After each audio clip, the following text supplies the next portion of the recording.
শিক্ষার্থীরা হলো বিশ্ববিদ্যালয়ের প্রাণ, আর অ্যালুমনাইরা হলো তার মেরুদণ্ড। একবিংশ শতাব্দীতে শিক্ষা, গবেষণা এবং জ্ঞানের উৎকর্ষ অর্জনের ক্ষেত্রে বিখ্যাত বিশ্ববিদ্যালয়ের র্যাঙ্কিংয়ে আমাদের বিশ্ববিদ্যালয়ের অবস্থান এখনো মনে হয় প্রত্যাশিত উচ্চতায় পৌঁছাতে পারেনি।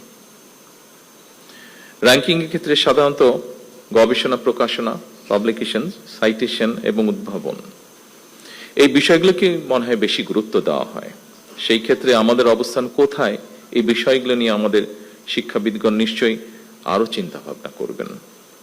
শুধু পুঁথিগত শিক্ষায় নয়, বিশ্ববিদ্যালয় গবেষণা এবং উদ্ভাবনের দিকে মনোযোগ না দিলে মনে হয় প্রতিযোগিতামূলক বিশ্বে আমাদের টিকে থাকা কিছুটা হলো কষ্টসাধ্য হয়ে পড়বে। বিশ্ববিদ্যালয়ের উদ্ভাবন কিংবা গবেষণা কার্যক্রম এগিয়ে নিতে সরকার অর্থ বরাদ্দ দেবে, এটাই স্বাভাবিক।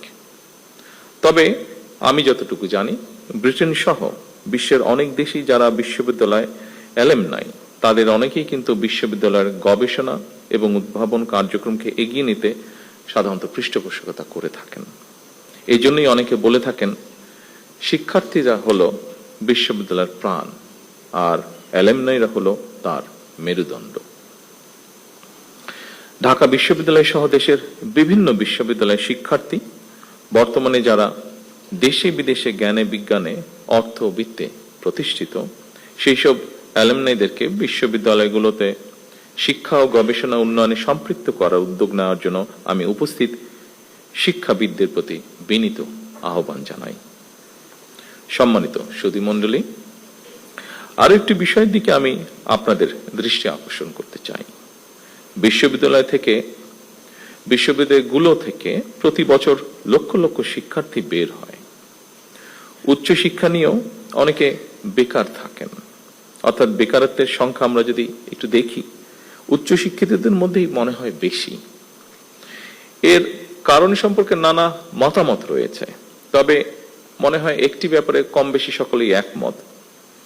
একাডেমিক শিক্ষা অর্জনের পাশাপাশি দক্ষতা অর্জন করতে না পারাই মনে হয় শিক্ষিতদের মধ্যে বেকারের হার বেশি হওয়ার কারণ, খুব সম্ভবত। এবং সেজন্যই বর্তমান সরকার মনে করে প্রাথমিক সিলেবাস থেকে শুরু করে উচ্চতর পর্যায় পর্যন্ত আমাদের শিক্ষা কারিকুলামগুলো একটু নতুন ভাবে সাজানো বোধহয় এখন সময়ের দাবি। নৈতিক মূল্যবোধ সম্পন্ন কর্মসূচি শিক্ষা ছাড়া বেকারত্ব নিরসন মনে হয় খুব সম্ভব হবে না। সময়োপযোগী শিক্ষা কারিকুলাম ছাড়াও বৈশ্বিক প্রতিযোগিতায় টিকে থাকা মনে হয় সম্ভব নয়। এ কারণেই বর্তমান সরকার একাডেমিক সিলেবাসকে সময় উপযোগী করার কাজ এর ভিতরেই হাতে নিয়েছে।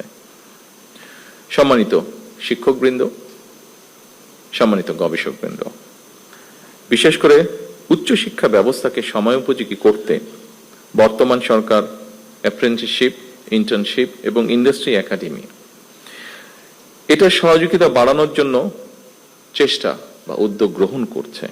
প্রাথমিকভাবে বিভাগীয় শহরগুলোতে অবস্থিত বিশ্ববিদ্যালয়ের সঙ্গে স্থানীয় শিক্ষা ও ব্যবসা প্রতিষ্ঠানের সম্পর্ক স্থাপন করার এই কার্যক্রম শুরু করার উদ্যোগ সরকার নিচ্ছে, যার ফলে আমরা মনে করি শিক্ষার্থীগণ পুঁথিগত বিদ্যা অর্জনের পাশাপাশি হাতে কলমে শিক্ষা লাভ করে শিক্ষার্থী অবস্থাতেই কর্মদক্ষতা অর্জন করতে সক্ষম হবেন। ফলে শিক্ষা জীবন শেষে সম্ভবত তাকে আর বেকার থাকতে হবে না।